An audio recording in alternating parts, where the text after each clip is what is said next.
was an impossible challenge set before him by a demanding master, one he was destined to fail, and with that failure, he would lose the way of his martial discipline, perhaps forever.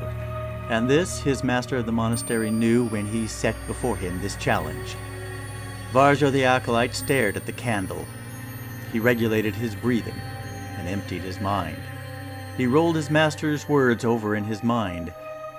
Your way out lies on the other side. Do not let the candle reflect any part of you. He sat in the long room that was dark except for a single candle in its center. He sat in the darkness.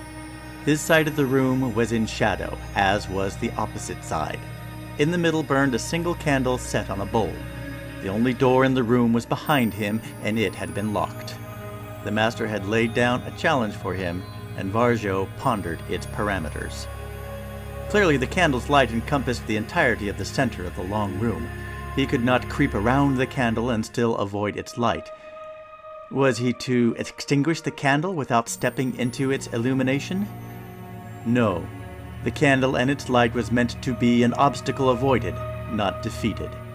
It would not be a challenge to upend a candle or quench its light.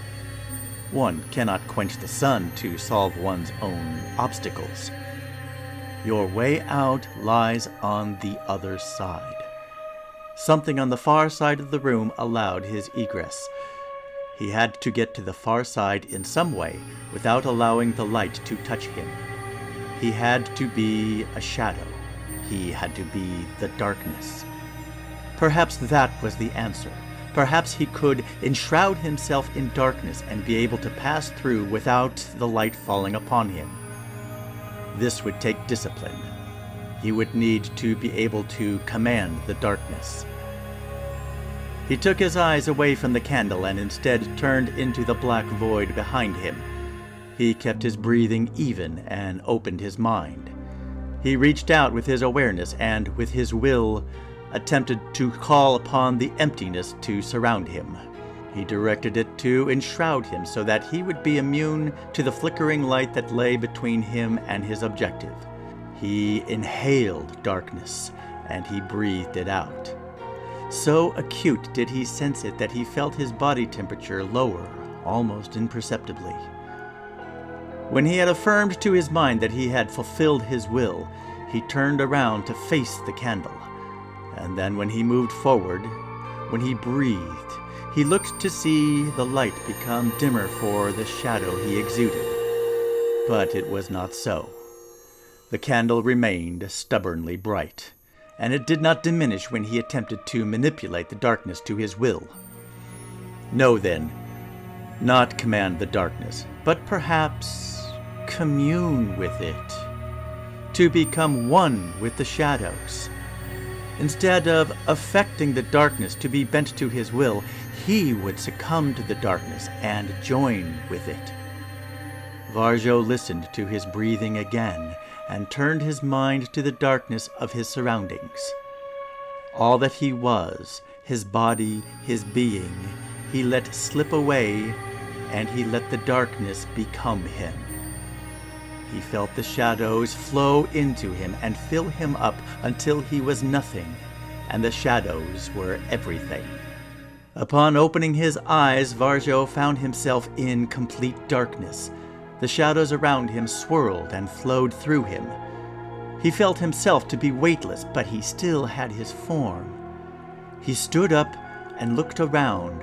The shadows coalesced in front of him in the form of a doorway, and as he ventured his formless hand in front of him, the door gave way to him. He stepped forward, though he could only feel himself floating in that direction. He breathed in one more time and plunged forward through the doorway. What opened up before him was a dim area swirling with shadow like a dark fog. It obscured everything around him, but when he held his gaze for a moment, he could pierce through the shadows and see farther into the dark mists. After a short moment, he saw before him in the vague distance another doorway, and he moved toward it. As he got closer, it became less obscure, and he got a sense of the distance from him and its size and shape.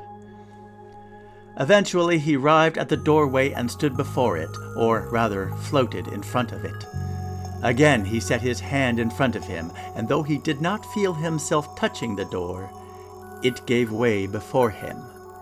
He pressed himself forward as the darkness gave way, and in the next moment the all-present fog disappeared, and he found himself again in the material surroundings. But now the candle was behind him, and after a moment of confusion he discovered he was now standing in the shadows on the other side of the room.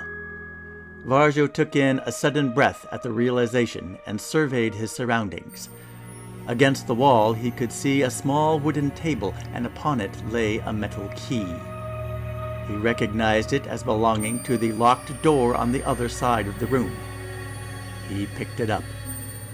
He would need to avoid the candle again to be able to apply the key to the door and make his egress from the room and finish his challenge. In his mind, he retraced his actions which brought him into the shadow world and the doorways which allowed him to bypass the candle in the center of the room. The challenge was won. He had many questions for his master and much practice at this new skill that he had just acquired. He felt at peace in the world of shadow. When he joined with it, he felt at once an exhilaration and an inner calmness. And this, also, his master knew when he set him his impossible challenge. For Varjo, a whole new world had opened before him.